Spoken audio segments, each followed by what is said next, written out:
생명의 삶을 사신 하루가 되시길 바랍니다. 하나님의 말씀은 마태복음 22장 41절에서 46절까지 보시겠습니다. 마태복음 22장 41절에서 46절까지 말씀입니다.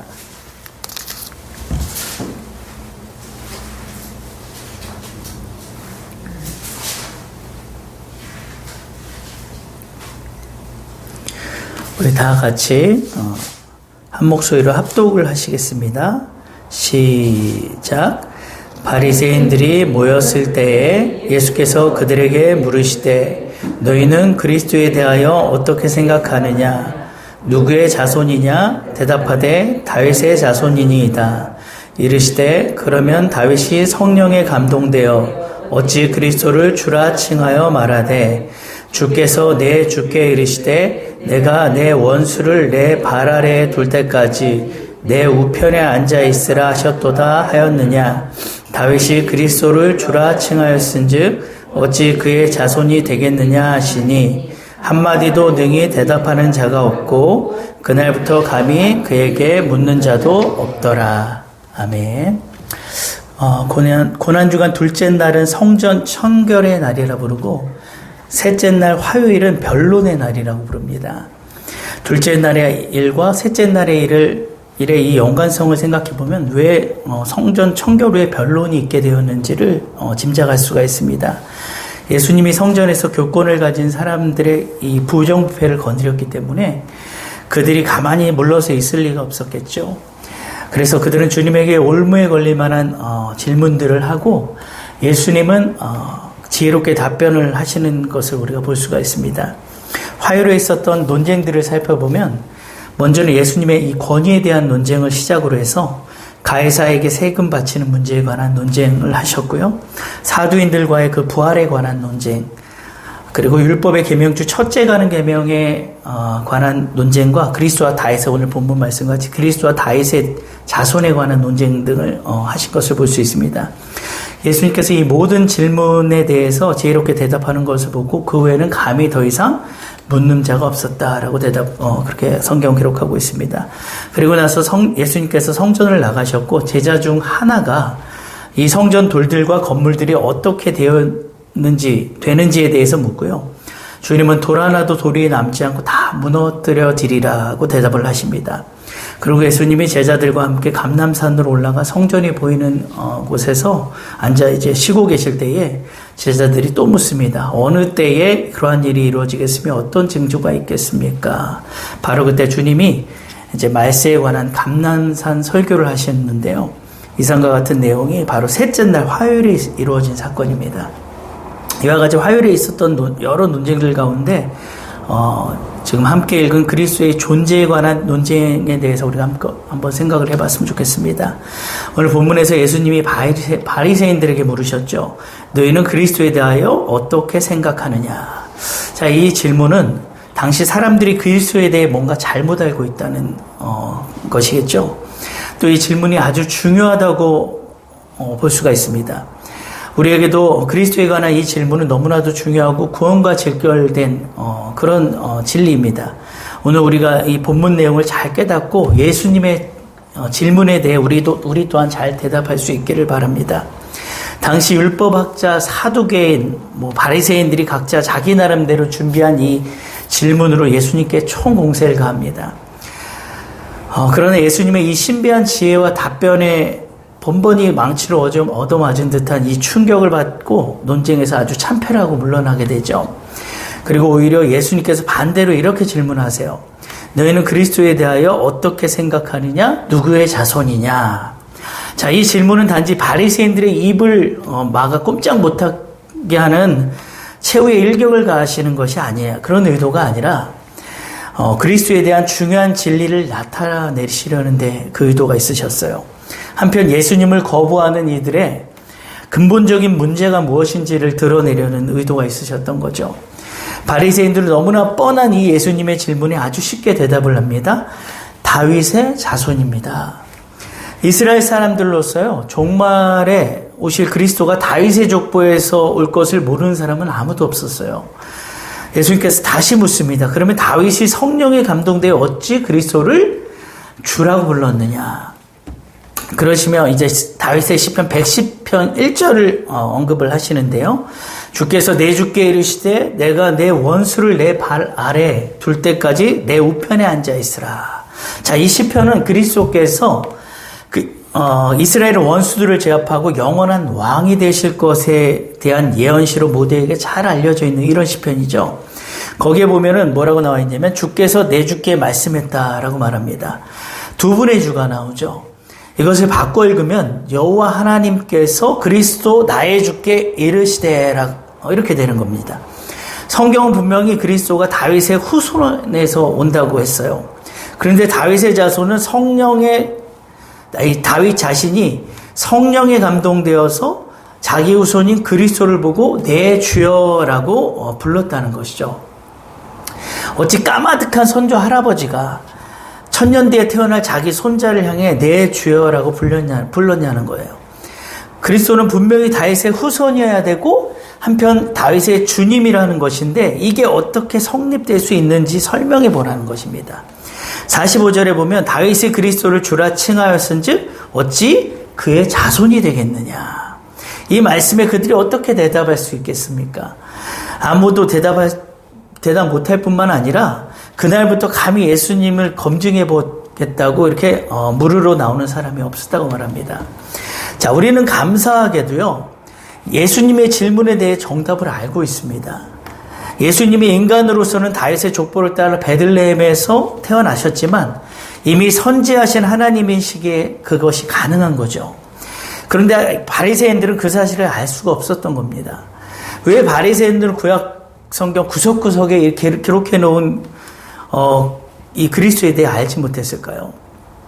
왜 그들은 인간 그리스도, 정치적 그리스도만을 알고 신비한 존재이신 성육신하신 이 그리스도는 전혀 생각하지 못했을까요? 이유는 너무나도 분명합니다. 마음이 하나님께 없었기 때문이에요. 관심이 없으면 보이지가 않습니다. 그들은 인간 그리스도의 나라를 원했지 하나님이 그리스도가 되어서 나라를 다스리는 것은 절대로 원하지 않았기 때문에 꿈엔들 그런 생각을 하지 않았던 것입니다. 또 그들이 몰랐던 것은 그리스도께서 선지하신 하나님이시라는 것뿐만이 아니에요. 그들은 그리스도가 백성의 죄를 속죄하기 위해서 고난받고 죽으실 것을 몰랐던 것입니다. 그렇게 된다면 민족 구원에 실패한 그리스도가 되는 것이기 때문이에요. 고난당하고 죽는 그리스도가 어떻게 다윗 왕조를 다시 영원히 세우겠습니까? 예수님께서 내가 죽어야 구원한다고 하셨을 때 유대인들은 그리스도는 영원하다고 들었다면 이렇게 반박을 하지 않습니까? 그들에게 그리스도는 단지 내 민족에게 현세의 번영과 풍요를 가져다 줄 그런 구원자이길 바랬던 거죠. 유대인들이 그리스도의 고난을 몰랐다는 것은 그리스도의 속죄에 대해서 몰랐다는 것입니다. 그렇게 수많은 이 짐승 제물의 피로 제사를 드리면서도 그 제사가 예표하는 그리스도의 속죄를 몰랐던 거예요. 속죄를 모른다는 것이 무엇이 문제가 되냐면요. 자기 본성에 깊이 뿌리 박혀 있는 이 죄악을 모른다는 것이기 되기 때문이에요. 사실 저들은 율법을 잘 지키는 자기들이 의롭기 때문에 당연히 그리스도 왕국의 주인공이라 생각을 했어요. 그래서 예수님께서 하도 그런 모습이 안쓰러워서 내가 의인을 부르러 온 게 아니라 죄인을 부르러 왔다고 이렇게 말씀하셨는데도 깨닫지를 못한 거죠. 이만큼 하나님이 예정하신 그리스도에 대해서 왜곡된 지식과 영적 무관심이 결사적으로 예수님을 죽음으로 몰고 간 것입니다. 우리는 그리스도에 대해 가장 중요한 이 지식을 반드시 이해하고 믿어야 됩니다. 예수 그리스도께서는 다윗의 후손이지만 선지하신 하나님이시다. 그리스도에 오신 것은 우리의 죄에서 속죄하고 구원하시기 위함이시다. 이 사실을 분명히 믿어야 된다는 거죠. 그리고 한 가지 더 오늘 예수님의 이 질문에서 알아야 할 것이 있습니다. 그것은 이스라엘이 계속 하나님을 거부하고 선지자들을 죽이고 예수님을 몰아내려고 하는 것이 그 본질이 무엇인지를 이 질문을 통해 드러내신 것이에요. 너네 왜 이렇게 나하고 다투는 줄 아느냐? 왜 이렇게 내게 저항하는 줄 아느냐? 다윗은 나로 주를 인정했지만, 나를 주로 인정했지만 너희는 나를 주로 인정하지 않으려는 것이다. 바로 이 말씀입니다. 다윗이 그리스도를 주라고 부르는 것은 자신은 종이라는 뜻입니다. 우리는 현재와 내세의 창조자시고 주인이신 하나님께 철저히 복종되어야 되는 그런 관계이죠. 절대적인 복종으로 예수님께 우리가 얽매여야 하는 것입니다. 곱비 뿔린 망아지 같은 자유를 원하면은 종으로 하나님을 섬길 수가 없습니다. 모든 성도들의 이 신앙의 출발은 이렇게 전능하고 거룩하고 위대하신 우리의 창조주요 주인이신 예수님을 종으로 따르겠다는 데서 시작을 해야 하는 것이죠. 그 다음에 하나님의 자녀의 신분이 따라오고 천국의 기업을 누릴 상속자의 자격이 주어지는 것입니다. 처음부터 이 주종 관계를 모르고 무시하고 출발을 하게 되면 어떻게 되겠습니까? 잠언 29장 21절에 아주 잘 나와 있어요. 종을 어렸을 때부터 곱게 양육하면 그가 나중에는 자식인 채 하리라, 이렇게 말하고 있습니다. 그래서 본래 종인 신분을 망각하고 자식의 권리만 내세우고 현세의 축복만을 따지는 이 바리새인들이 계속 생겨날 수밖에 없는 것입니다. 우리의 모든 것, 모든 일에 다 하나님께 얽매이고 하나님의 눈치를 보며 살아야 하는 우리는 그러한 종입니다. 이런 말을 들을 때 우리 속에서 불편하다면 아직 내 인생의 이 내 생의 결정권자가 하나님이 아니라는 증거가 될 수 있습니다. 그러나 하나님이 어렵고 두렵고 경외해야 할 대상일수록 성도들에겐 영광이라는 사실이죠. 인간이 제 마음대로 이용할 하찮은 신이라면요, 우리가 마음대로 이용할 수 있는 그런 하찮은 신이라면 그 하나님이 우리를 사랑하는 것이 무엇이 자랑스럽고 영광이 되겠습니까? 천한 만물을, 이 천하 만물을 공의로 심판하실 위대하고 두려운 하나님이 우리를 사랑하시고 목숨까지 아끼지 않으셨다는 것이 우리에게 큰 영광이 아니겠습니까? 예수님을 하늘 보좌 우편에 앉으신 성자 하나님으로 깨닫는 것이 예수님이 나를 위해 십자가에서 또 죽으셨다는 것, 이것을 깨닫는 것만큼 우리가 중요하다고 믿습니다. 그렇게 우리가 섬겨야 할 그리스도께서 계신 이 천상에 항상 마음이 향해야 하고 주님의 명령을 우리가 기다리고 즉각 순종할 마음으로, 그러한 마음으로 살아야 되는 것입니다. 이것이 바로 종의 정신입니다. 그러나 우리는 수치스러운 종이 아니라 주인이신 예수님께서 오히려 우리를 위해 수치를 당하셨고 고난을 당해 주신 그 이상한 특이한 그런 관계의 종이라는 것입니다. 우리의 주인이신 예수님은 종이 된 우리의 발을 닦아주시는 그런 주인이십니다. 그런 예수님을 주인으로 모시고 인도하시는 대로 순종하길 주저할 필요가 뭐가 있겠습니까? 이제 예수님의 질문에 우리 각자가 대답을 해야 되는 줄 믿습니다.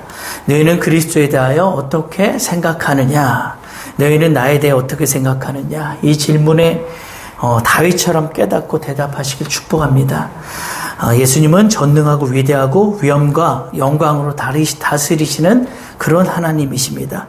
오늘도 이 예수님을 주인으로 모시며 순복하고 살아가는 저와 여러분이 되시길 예수님의 이름으로 축원합니다. 하나님 아버지 감사합니다. 오늘 다윗과 같이 다윗이 그리스도에 대하여 어떻게 대답하였는지 우리가 깨닫고 전능하고 위대하신 정말 영광의 그 하나님, 그 예수님을 우리가 오늘도 기억하며 먼저는 우리가 주님의 종으로서 우리 주님을 우리 주인으로 모시며 순복하며 살아가겠다고 하는 그 다짐이, 그 결단이 오늘 하루 우리 가운데 충만하기를 원합니다.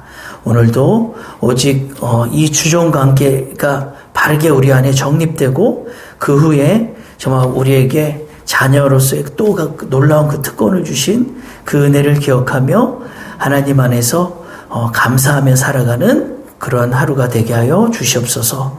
오늘도